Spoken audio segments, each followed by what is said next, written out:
Perkenalkan, nama saya Eni Wiling Oktavia, saya dari kelompok 5 dengan pokok bahasan etika pada umumnya. Perkenalkan, saya Agnesia Priska. Perkenalkan, nama saya Predikus Rian. Perkenalkan, saya Josh Vito Kaputoba. Perkenalkan, nama saya Hendrikus Leo. Pada kesempatan kali ini, saya mewakili kelompok saya akan menjelaskan bahwa kami akan menjelaskan tentang etika pada umumnya, etika dan agama, serta fungsi dari etika itu sendiri. Pengertian dan penjelasan etika. Apa itu etika? Sederhananya, etika adalah sistem prinsip-prinsip moral yang mempengaruhi bagaimana orang membuat keputusan dan menjalani hidup mereka. Istilah ini berasal dari kata ethos Yunani yang dapat berarti kebiasaan, karakter, atau disposisi. Pendekatan etika. Para filsuf dewasa ini cenderung membagi teori-teori etika menjadi 3 bidang. Yang pertama, metaetika, berkaitan dengan sifat penilaian moral. Yang kedua, etika normatif, berkaitan dengan isi penilaian moral dan kriteria untuk apa yang benar atau salah. Dan yang ketiga, etika terapan, memandang topik kontroversial seperti perang, hak-hak binatang, dan hukum mati. Apa gunanya etika? Praktik etika sangat berguna dalam kehidupan sehari-hari, karena ini mempengaruhi cara manusia berperilaku. Etika adalah peta moral. Sebagian besar masalah moral membuat kita cukup bersemangat. Pikirkan sebagai pemula. Etika dapat mewujudkan ketidaksepakatan. Dengan menggunakan kerangka etika, dua orang yang memperdebatkan masalah moral seringkali dapat menemukan bahwa apa yang mereka tidak setujui hanyalah satu bagian khusus dari masalah tersebut, dan bahwa mereka secara luas menyetujui segala hal. Pengertian etika dalam Kamus Besar Bahasa Indonesia atau KBBI telah menjelaskan makna etika dengan membedakannya menjadi 3 arti. Pertama, etika dipahami sebagai ilmu tentang apa yang baik dan apa yang buruk. Kedua, etika juga bermakna sebagai kumpulan asas atau nilai yang berkenaan dengan kewajiban moral. Ketiga, etika juga dipahami sebagai suatu nilai mengenai benar dan salah yang dianut suatu golongan atau masyarakat. Kata etika bisa dipakai dalam arti sebuah nilai dan norma moral yang menjadi pegangan bagi seseorang atau suatu kelompok dalam mengatur tingkah lakunya. Kali ini saya akan menjelaskan etika pada umumnya. Secara umum, etika sendiri dapat diartikan sebagai peraturan, tindakan, norma, dan moral yang ada di lingkungan masyarakat.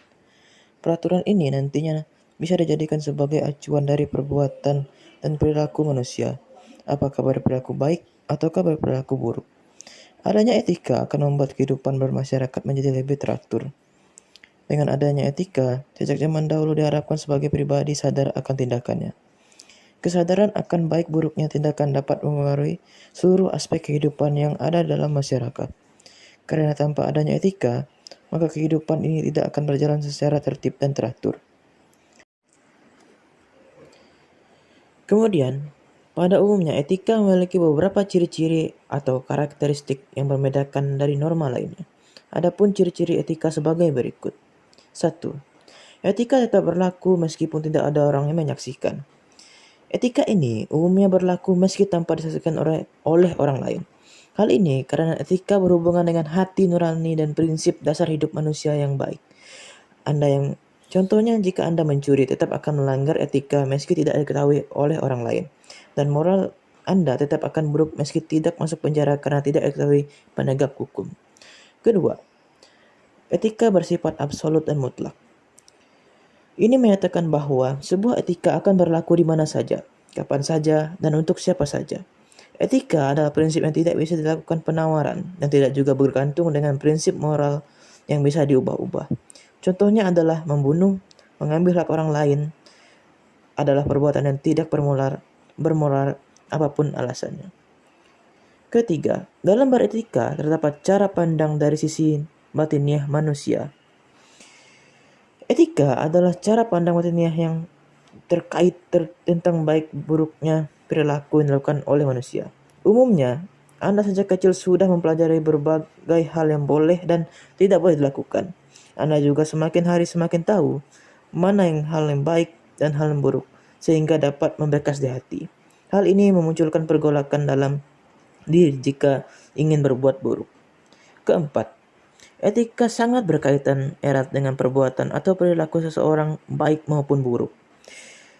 Etika memang sangat berkaitan dengan perbuatan dan perilaku manusia. Jadi, sebuah etika umum itu terbentuk secara alami akibat perbuatan dan perilaku manusia. Perilaku yang buruk dianggap sebagai etika buruk dan perilaku yang baik dianggap sebagai etika yang baik. Jadi, intinya sangat berkaitan dengan perbuatan dan perilaku yang dilakukan oleh Anda sendiri. Kemudian, dalam masyarakat, etika juga memiliki beberapa jenis. Etika sebagai salah satu cabang ilmu filsafat, ini juga memiliki pembagian lagi menjadi dua jenis secara umum. Namun, di kali ini saya akan menambahkan satu lagi etika, yaitu etika sosiologis. Ilmu yang mencakup analisis serta penerapan baik dan buruk suatu tindakan atau tingkah laku ini sangat penting dalam kehidupan. Jadi, inilah tiga jenis etika yang akan saya jelaskan. Yang pertama, etika filosofis. Etika yang bersumber dari aktivitas berpikir yang dilakukan oleh manusia adalah jenis etika filosofis. Atau bisa juga disebut etika adalah bagian dari filsafat. Filsafat adalah suatu bidang ilmu yang mengutamakan tentang pikiran manusia. Jadi, filsafat ini dalam etika juga dibagi lagi menjadi dua sifat, yaitu empiris dan non-empiris. Empiris adalah jenis filsafat yang berkaitan dengan hal-hal nyata, ada atau konkret. Salah satu contohnya bisa dengan mudah diambil adalah bidang filsafat hukum yang membahas tentang hukum. Yang kedua adalah non-empiris. Ini adalah bagian berusaha melampaui hal-hal konkret atau nyata. Yang kemungkinan ini adalah hal-hal yang tidak ada atau bisa dibilang abstrak. Kemudian ada jenis etika teologis. Etika satu ini sangat erat berkaitannya dengan agama dan ajaran agama yang ada di dunia. Ada dua hal yang harus diingat menyangkut dengan etika satu ini. Pertama, etika ini tidak dibatasi oleh satu agama tertentu saja, mengingat banyaknya agama di dunia. Setiap agama diketahui memiliki etika teologis masing-masing dan spesifik juga berbeda-beda. Kedua etika ini sebenarnya adalah bagian dari etika umum yang banyak diterapkan dan diketahui oleh sebagian orang. Etika umum ini lebih banyak dan luas unsur-unsur yang tidak terbatas. Jadi Anda juga bisa secara tidak langsung memahami etika teologis dengan cara memahami etika umum atau sebaliknya. Kemudian ada etika sosiologis. Etika sosiologis berbeda dengan etika filosofis dan etika teologis. Etika sosiologi ini memberi keselamatan dan kesejahteraan kehidupan masyarakat. Jadi, etika sosiologis lebih membicarakan tentang menjalankan kehidupan seseorang dalam berhubungan dengan satu ke orang. Hubungan etika dan agama. Etika dan agama adalah dua hal yang saling membutuhkan. Bisa dikatakan saling melengkapi.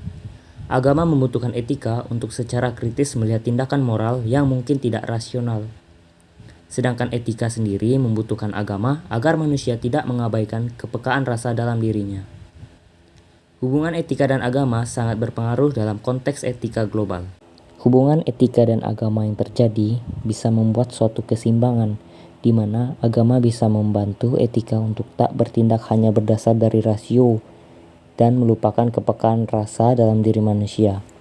Etika sendiri juga bisa membantu agama dalam melihat secara kritis dan rasional tindakan moral.